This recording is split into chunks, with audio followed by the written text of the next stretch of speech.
Everyone, our Bible verse for today is all about Luke 6:45.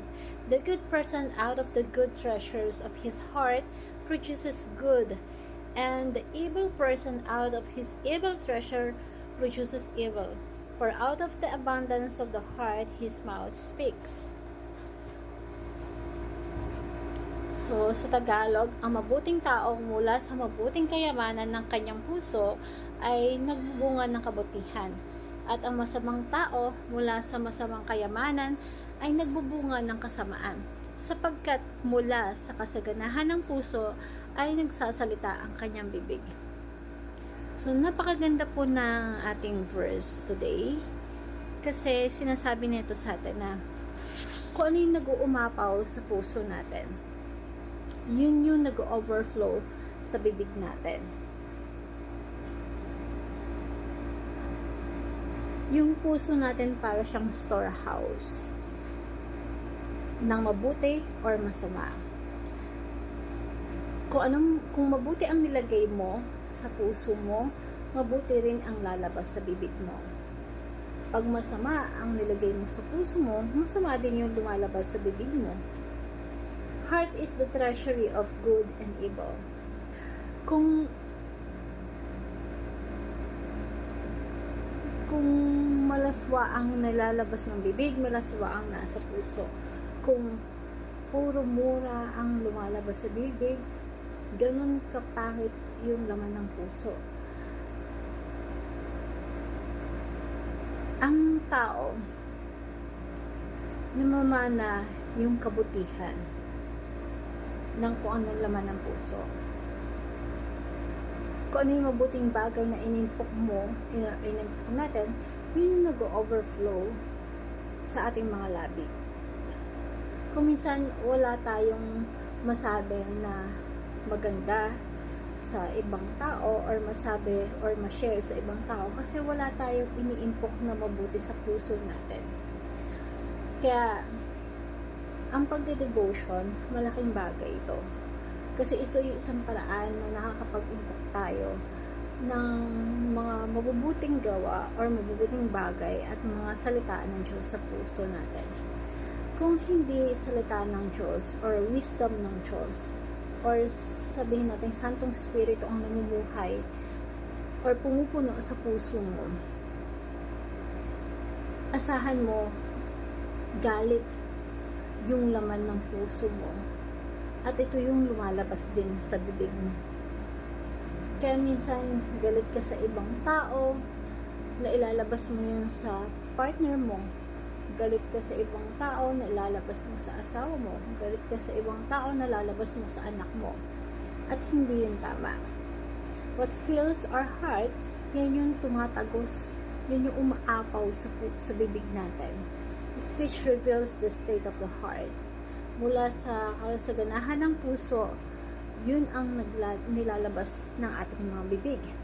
So, napakadali lang na malaman kung ano yung nilalaman ng puso ng isang tao. Example, meron kang manliligaw or meron nagkakagusto sa'yo. Para malaman mo yung state ng puso ng tao na yun, makipag-usap ka sa kanya.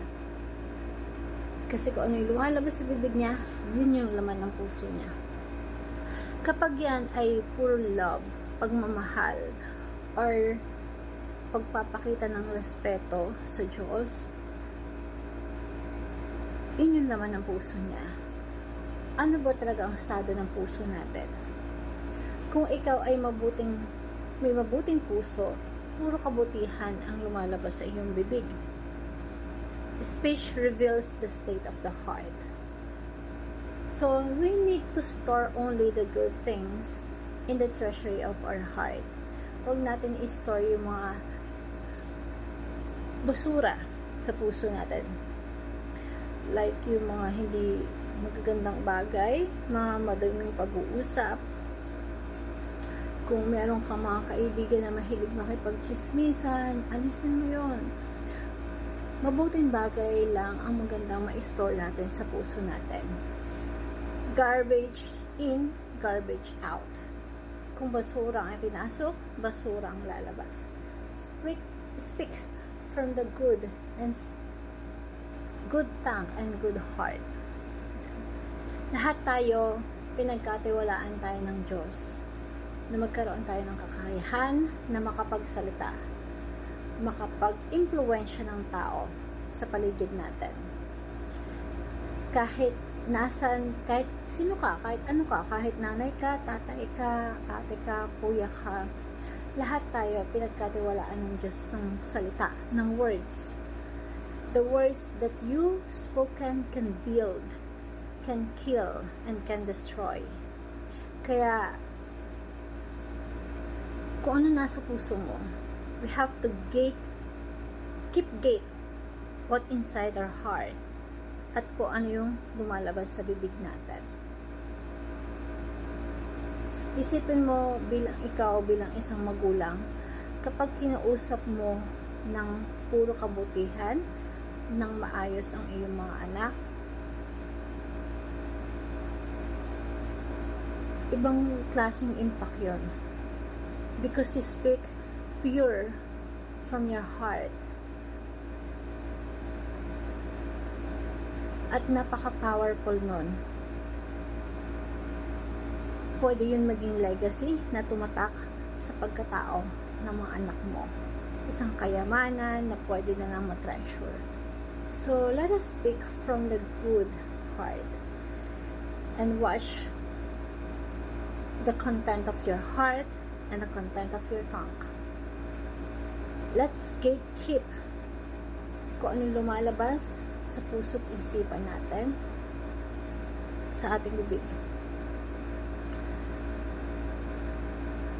Hindi pwede na, example, pag nasa church ka, mabait ka, pero pag nasa labas ka na ng church, mula Monday or hanggang Saturday, ibang klaseng tao ka.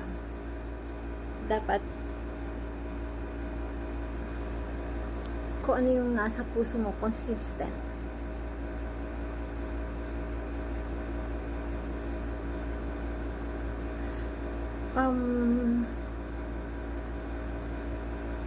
May mga pagkakataon na mabait tayo sa labas.